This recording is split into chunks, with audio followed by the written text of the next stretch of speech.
SP Production.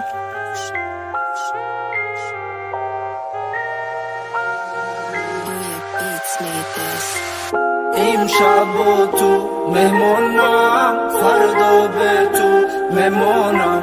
نگو با من مهمانی، نگو به من نمیتانی. امشب با تو مهمانم، فردا به تو مهمانم.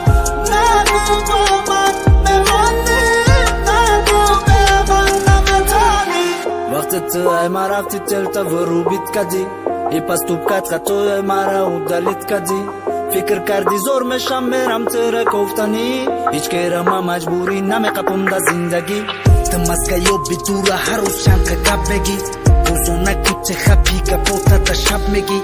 هم غصبی میشم رنگی در کن الوم، اگر دا پشم باشی سوگا چشمات هم مکن. نکی با پشم میای دوست داری منیو میشم، سرم بالای زانو چشم میپوشی خواه میشم. تو اجینه جینی دا چلای من نگینی، دا گوشت ما شپتم ددینا چای شیرینی. ما بوی عطری تر حس مینو مای 100 متر، وقتی نزدیکی میای و بلا موری بهتر.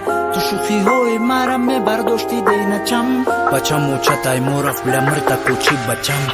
امشب با تو مهمانم، فردا به تو مهمانم. نگو با من مهمانی، نگو به من نمیتانی. امشب با تو مهمانم، فردا به تو مهمانم.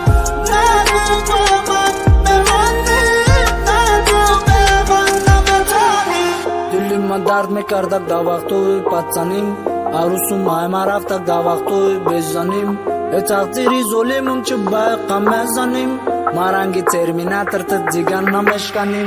ما فقط هم بدانم روزی مرگم کدام روزای، موجود هم یه روز باشه فقط باشه شوای روزای.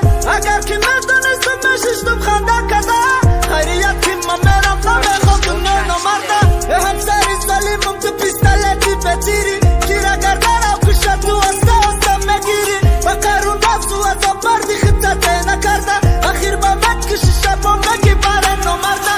من برای همه قم میخوام فقط تو قبستم، مرا نگه نیمه نیم ای هیچ کنستم. تو قگی در دلی ما سخرانی تا دست سرورم، بدی رفتنی سرخیر بواریم قطشی دگم. امشب با تو